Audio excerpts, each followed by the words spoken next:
Life moves fast. I felt it in my 20s, quietly at first, in the background, through all the things a 20-year-old gets up to. The partying, the highs and the really highs, and the lows, and the chaos of it all, of a person finding themselves, or trying to figure out what they're doing with their lives.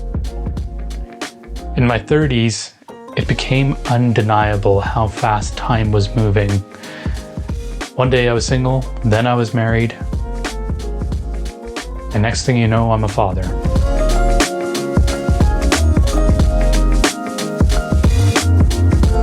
I'd blink and months had passed. And through it all, one question stayed with me.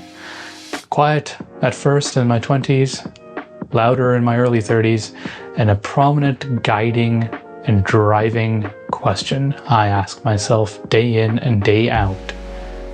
Am I really making the most of my time?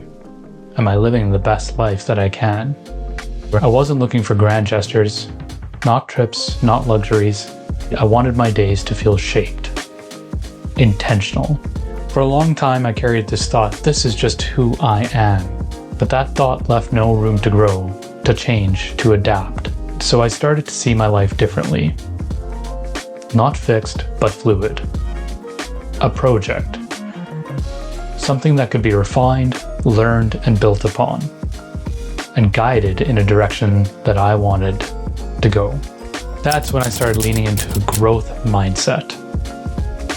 Not the kind you see on motivational posters, but one grounded in practice, in slowness, in awareness and noticing, setting a direction. When I started seeing my life as a project, fluid, evolving, iterative, everything softened. I came to recognize that I am not a fixed entity, but someone who could change and navigate the course of their lives depending on what they set their mind to. I was just learning. I began small. Waking up a little bit earlier day in and day out. A few minutes of meditation before the world woke up.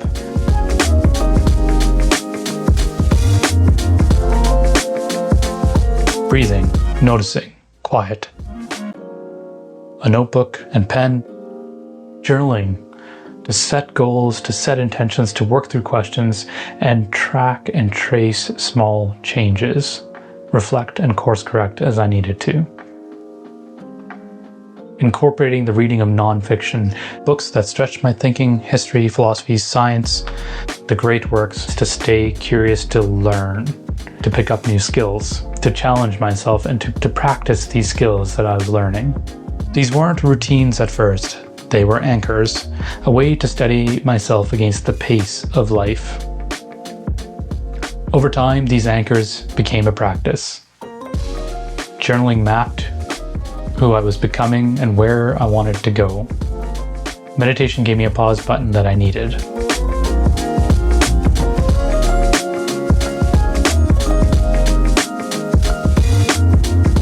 Reading and challenging old ideas sparked new ones.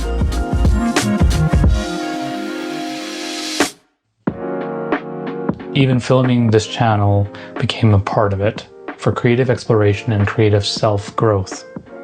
These days, I'm careful about what I invite into my life. I build with intention, and these analog practices keep me grounded and keep me focused and heading in a certain direction. I learned that if I could slow my tools and choose analog tools, grounded in slow, intentional approach, I could slow my life down too, to really take stock, to take notice, and to guide it. Growth isn't loud, it's quiet, and rife full of failures, which is the best opportunity to grow. I don't get it right all the time, nor do I expect to. But day by day, and embracing obstacles and challenges, and putting little steps in motion. A page filling line by line, a breath before dawn, a morning coffee you don't rush through. Even my vision board, which is an opportunity to set intentions for a period of time, builds up over time into something that feels rewarding into a life that feels lived. It's less about goals, more about direction. Growth doesn't always look like success, nor should it. Having a growth mindset, embracing the opportunities for improvement, looking at the obstacles and challenges in one's life which do come along, and figuring out what you can take away from it, what you can take away from these events, and build, and grow, and learn, and perhaps challenge myself in picking up new skills that'll help me adapt. Sometimes growth is quiet, sometimes it's invisible. But when I stopped performing and started listening, really listening, I began to feel like more of my time was something that I was making the most of.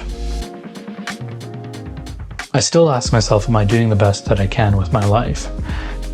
For my loved ones, for the people that I have duties and obligations to, and for myself. That question is something I reflect on a day-to-day basis. It's something that I put in the forefront of my mind when days take me in directions that stray from the path that I want to walk. Because I know I'm allowed to grow, I'm allowed to change, and if things aren't heading in the way that I want, I can start all over again.